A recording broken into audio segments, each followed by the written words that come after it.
Hello, little peeps. How are you? It's Miss Zena. I'm so happy to see you again, and I'm super excited about our story.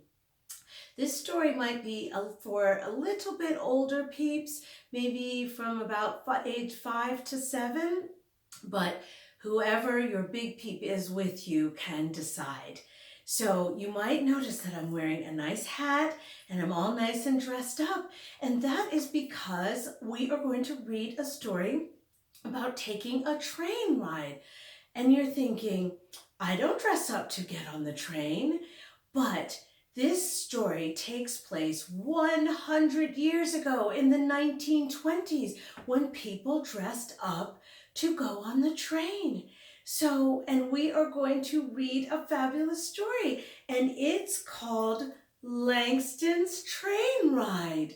And this is all about a very, very famous poet, Langston Hughes, who was an African American poet who won all kinds of praise for his writing and the way that he delivered his poems, especially during the Harlem Renaissance in New York. Okay, I'm going to come a little bit closer so you can see. Are you ready? Here we go.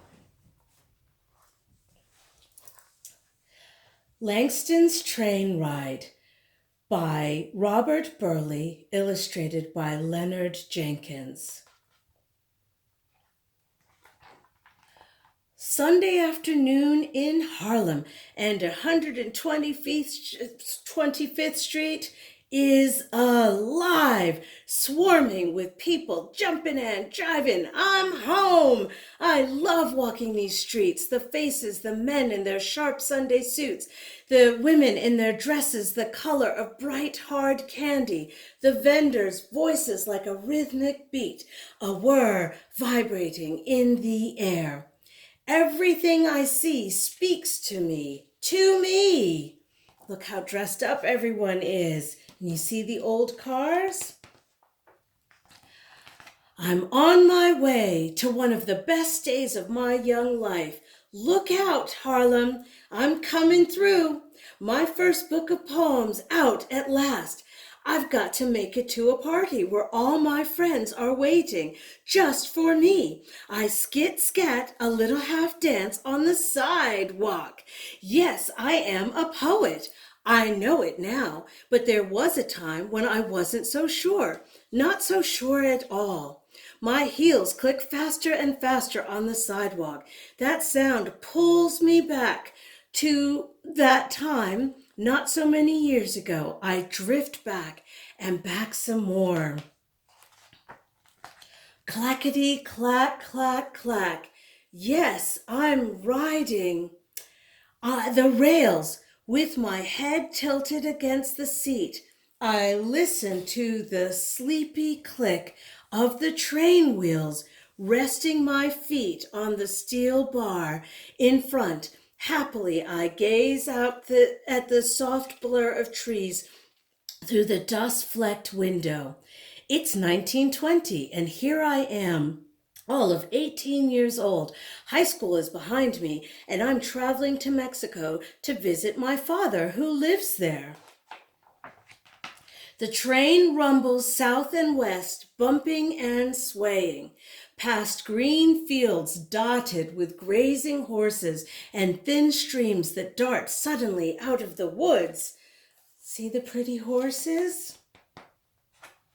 From Ohio into Indiana, little towns with white steeples and lazy stations. Here and there at the edge of one of these towns, the tar paper shacks or broken down sheds where my people, the Negro people, live.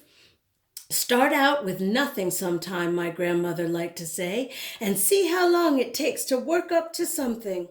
Riding along, I remember my grandmother who raised me. I loved her pride. I loved her free spirit. I loved the stories she told me about her first husband who died fighting to end slavery. One time, she showed me his shawl full of holes when they tried to attack him in a fight when he was trying to end slavery. I think of many others too.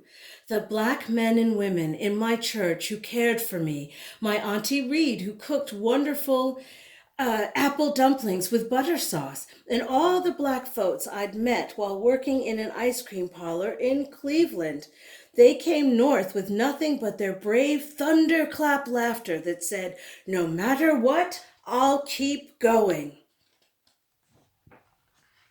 The train rolls on as the sun starts setting over endless rows of Illinois cornfields, and then very slowly, we're crossing a long bridge. It's the Mississippi River, far below, with a beautiful golden light shimmering on it. The trees on the farthest shore seem ablaze. Something deep inside me stirs. I feel more awake than I've ever been before. And there's a young Langston. Looking down on its wide, dark flow, I think of what this river means to my people. Slaves worked here on boats in nearby fields and alongside the banks, stacking sandbags to hold back floods. Some slaves were sent down the river, too, to be worked on the meanest plantations. They worked really, really hard. Some of them even died. I even remember that Abraham Lincoln once traveled this river on a raft all the way to New Orleans, where he saw a slave auction and learned to hate slavery. And that's why he worked to end slavery. President Abraham Lincoln did. Whoosh! Words and phrases come rushing into my head. The names of other ancient rivers bubble up. African rivers, the Congo, the Nile, the Euphrates. Suddenly, 3 words, just 3, but I know that I have to write them down. How? Where? I snatch the envelope with my father's letter in it and turn it over. Who cares where? Just write. On the back side with a little stubby pencil I always carry, I write the words, "I've known rivers." My thoughts roam. Suddenly I feel the history of my people flowing right up to this moment. To me, yes, I feel I've lived other lives on those muddy riverbanks. Somehow, somewhere, I've heard the dusky waters of all those rivers lapping and singing. It's true, I've known rivers. I keep the envelope flat on my lap. I'm madly scribbling words down now, rapidly, one after another. Poems are like rainbows, don't you think? They escape if you're not quick. There he is, writing, really, really fast. I turn my head to get one last look at the sun-tinged Mississippi River, going, gone. I scrawl the last line. My soul has grown deep like the rivers. And the poem is done. Carefully, I place the envelope inside my coat pocket. Mustn't lose this, no way. I sit there gazing at the reflection of my face in the glass, reciting the poem to myself over and over and over. I lean forward and press my nose against the window.